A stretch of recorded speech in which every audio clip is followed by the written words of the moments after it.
परभणी जिल्ह्यातील सेलू तालुक्यामध्ये राहणारा एक तरुण होता। 25 वर्षे त्याचं वय होतं। घरामध्ये एकुलता एक होता आणि गावामध्येच राहत होता।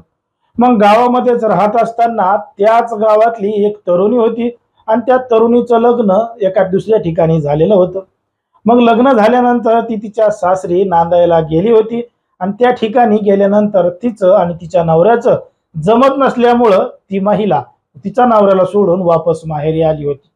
मग वापस माहेरी आल्यानंतर गावामध्येच त्या महिलेची आणि या 25 वर्षीय तरुणाची दोघा जणांची चांगली मैत्री झाली। मैत्रीचं रूपांतर प्रेमामध्ये झालं। दोघं जण एकमेकांना भेटू लागले, मनमोकळेपणानं बोलू लागले। पण मात्र त्या महिलेचं अगोदरच लग्न झालेलं होतं। ती महिला नवऱ्याला सोडून गावामध्ये आली होती आणि या पोराच्या प्रेमात पडली होती। आता हे जे पोरगं होतं ते 25 वर्षाचं होतं। त्याचं लग्न झालं नव्हतं, पण मात्र तरी सुद्धा त्यानं त्या महिलेवर जीवापाड प्रेम केलं होतं आणि त्या पोराला तिच्यासोबत लग्न करायचं होतं। आता त्या महिलेचं लग्न झालं असल्यामुळं, तिला नवरा असल्यामुळं आपल्यामध्ये असं जमत नाही म्हणून घरच्यांनी त्या पोराला विरोध केला आणि त्या महिलेच्या नादी लागू नको, तिच्यासोबत लग्न करू नको असं जवळच्या लोकांनी सांगितलं आणि हेच दुःख त्या तरुणाला सहन झालं नाही आणि घडलं एक धक्कादायक प्रकरण, धक्कादायक घटना। नेमकं काय आहे संपूर्ण प्रकरण, कुठं घडली आहे घटना, हे आपल्याला अगदी सविस्तरपणे बघायचं आहे। पण जर तुम्ही अजूनही आपलं चॅनल सबस्क्राईब केलं नसेल तर लगेचच करून घ्या आणि बाजूला असणाऱ्या बेल नोटिफिकेशनला सुद्धा ऑन करायला विसरू नका। आता ही जी संपूर्ण घडलेली घटना आहे ती आहे परभणी जिल्ह्यातील सेलू तालुक्यामधल्या एका गावामध्ये घडलेली संपूर्ण घटना आहे। त्या गावामध्ये राहणारा एक 25 वर्षीय तरुण आहे, विराट असं त्याचं नाव आहे। तर त्याच गावामध्ये राहणारी एक विवाहित महिला आहे।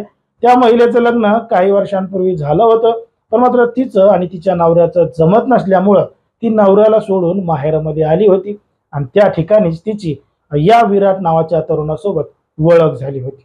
मग आता ओळख झाली, ओळखीचं रूपांतर मैत्रीमध्ये, मैत्रीचं रूपांतर प्रेमामध्ये झालं, प्रेमामध्ये एवढ्या मोठ्या प्रमाणात रूपांतर झालं की त्या 25 वर्षाच्या पोराला त्या विवाहित महिलेसोबतच लग्न करू वाटत होतं।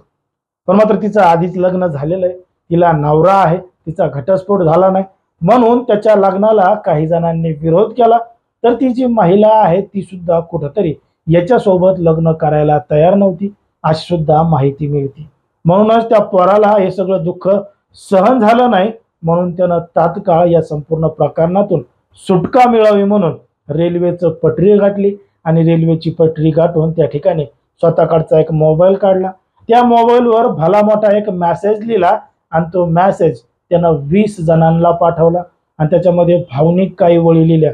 त्या महिलेला सांगितलं, तिचं नाव घेऊन सांगितलं की तू होणाऱ्या मुलाला माझं नाव दे, तुला ते नाव आवडतं ना, विराट नाव आवडतं ना, ते नाव दे, माझ्यापासून दुःख घेऊ नको, माझ्या घरच्यांना एकुलता एक मी आहे, घरच्यांनाच माझी काळजी आहे, त्यांनाच दुःख होईल पण मात्र इतर कोणाला दुःख होणार नाही आणि त्याच्यासाठी उठाव घ्यायला कोणी पुढे येणार नाही असं भावनिक स्टेटस ठेवून एक मेसेज लिहून त्यानं 20 जणांना पाठवला आणि रेल्वेच्या पटरीखाली, रेल्वेखाली त्यानं जीव दिला आणि त्या ठिकाणी आत्महत्या केली। जेव्हा जवळच्या लोकांना या संपूर्ण प्रकरणाची माहिती मिळाली, ते मेसेज वाचले, तात्काळ त्या ठिकाणी पोलिसांचं पथक गेलं आणि पथक घेतल्यानंतर त्याचा मृतदेह ताब्यात घेतला। त्यानंतर सगळीकडे या प्रकरणाची चर्चा सुरू झाली। बघा समाजामध्ये, देशामध्ये, राज्यामध्ये कशा पद्धतीच्या घटना घडतात। एका 25 वर्षाच्या पोराला विवाहित महिलेसोबत प्रेम होतं, ती त्याला मिळत नाही म्हणून तो आत्महत्या करतो। मग आत्महत्या करणं हा पर्याय आहे का? त्यानं त्या महिलेसाठी स्वतःचा जीव दिला, पण ज्याला लहानपणापासून मोठं होईपर्यंत 25 वर्ष होईपर्यंत ज्या मायबापानं सांभाळलं त्या मायबापाचा विचार त्यानं केला नाही। त्यांच्या मायबापावर नेमकी काय बितेल, स्वतःच्या आई वडिलांपेक्षा जास्त प्रेम त्याला त्या महिलेसोबत झालं होतं का, त्यानं असा निर्णय का घेतला होता, असे वेगवेगळे प्रश्न या ठिकाणी निर्माण केले जात आहेत। म्हणून समाजामध्ये, देशामध्ये, राज्यामध्ये लोक कशा पद्धतीचा निर्णय घेतात, स्वतःच्या जाण्यानं मागच्या पुढच्या लोकांचा विचार सुद्धा करत नाहीत असा देखील प्रश्न निर्माण होतो। आता ज्या पद्धतीने हे संपूर्ण प्रकरण घडलंय त्याच्यावर तुम्हाला काय वाटतंय हे अगदी स्पष्टपणे कमेंटमध्ये सांगा। कारण की कोणाच्याही भावना दुखवणं, कोणाचंही मन दुखवणं हा आपला उद्देश नाही। समाजामध्ये जे घडतंय, सोशल मीडियावर दिसतंय, वर्तमानपत्रामध्ये छापून येतंय, तेच सांगायचं काम आपण या ठिकाणी करत असतो.